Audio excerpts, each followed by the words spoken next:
All your questions about the QNET-IR terminations answered. QNET-IR terminations Stark Monday's FAQs. As part of QNET's efforts to build an ethical and sustainable business, we've had a series of QNET-IR terminations you might have heard about. At QNET, we are passionately dedicated to the practice of professional marketing and QNET PRO. The QNET-IR terminations have been just another step towards that goal. Whether through our trainings or our non-negotiable policies and procedures, we are dedicated to professional codes of conduct, and do not encourage shortcuts or deceptions in our functions.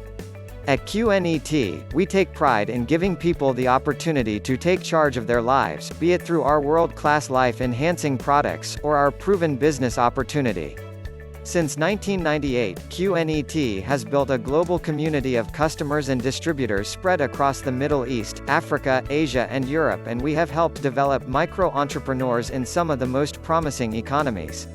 This has been made possible by thousands of loyal, hardworking, and dedicated independent representatives who are beacons of professionalism, responsibility, and ethics, upholding the values that QNET identifies with.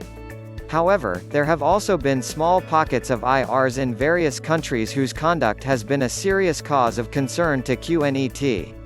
Here is a list of frequently asked questions about the QNET-IR terminations, and their answers. To download your own copy, click here. 1. Why was there a mass termination of IRs? QNET is committed to seriously dealing with any practices that bring harm to the name and reputation of the company. Our compliance division has received a number of complaints about certain types of behavior by IRs that are in violation of QNET's policies and procedures and code of conduct.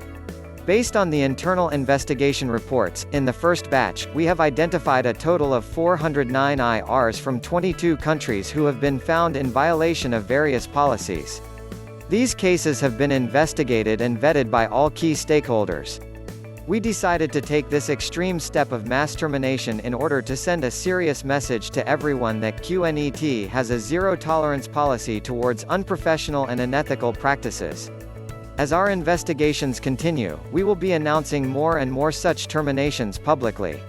2. Why was it implemented? This is part of a series of initiatives to identify and address the most pressing challenges faced by the company and the IRs on the ground in our top markets. These challenges have a direct impact on the reputation of the company, and subsequently on business growth. One of the challenges is errant'IR behavior, which reflects poorly on the QNET brand.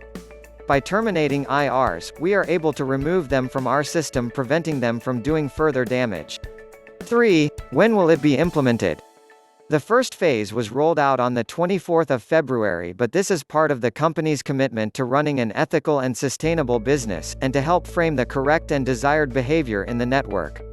4. Why now? QNET didn't do anything before.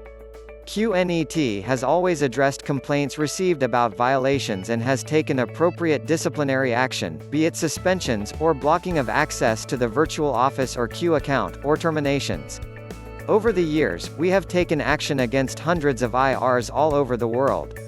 However, we have never publicized it in this manner. We have realized that it is important to send a message to not just the network but also the public that QNET does not tolerate any unethical practices being conducted in our name. QNET is committed to helping our IRs build a thriving business that lasts the test of time. This is only possible if we create a healthy business environment which includes training and education, awareness, support system, and internal control structures to facilitate and encourage ethical business practices. More announcements about changes to the registration process and the virtual office will be made in the weeks to come. 5. How were the IRs determined? Our customer support department and compliance division have received a number of complaints about violations in different countries. A thorough investigation was conducted with the help of the V ambassadors on the ground. Based on all facts and evidence gathered, we have determined the list of the first batch of IRs whose behavior conduct was clearly in violation of QNET's policies and code of conduct. Click here for a list of IR IDs affected by the terminations. 6. How do you define an errant IR? These errant'IRs were reported, investigated, and found violating our policies and procedures, zero-tolerance policy, and/or code of ethics. These behaviors include, but are not limited to, joining another MLM company, misrepresentation of business, offering job opportunities, claiming it is an investment scheme, not explaining that it is a direct selling business, etc. Misrepresentation of product benefits, unauthorized usage of QNET's company name and logo, cheating prospective customers in the name of QNET 7. What will happen to them? They have been terminated. This means they are no longer part of the QNET system and cannot access any data or commissions from QNET. If they find they are unfairly terminated, they can appeal against it by providing documentary evidence to the company within the timeline provided. However, it should be noted that these IRs were reported, investigated, and found in clear violation of QNET's policies and procedures, zero-tolerance policy, and/or code of ethics. 8. How does it affect me? This is a reminder to all existing QNET IRs to always adhere to the company's policies and procedures and code of conduct. Most importantly though, this is our message that we only want IRs in our network who are interested in building a professional, long-term business with us. 9. Which countries were affected? A total of 409 IRs from 22 countries were terminated. However, QNET's policies and procedures and code of conduct is applicable to everyone globally. It does not discriminate against any country, and investigations are done fairly and objectively with the set code of conduct and policies. 10. Was this misconduct evident in certain regions compared to others? No, there were pockets of misconduct across all regions. 11. Who can we contact if we have more questions regarding this mass termination? Please email network.integrity@qnet.net for further clarifications about the QNET-IR terminations.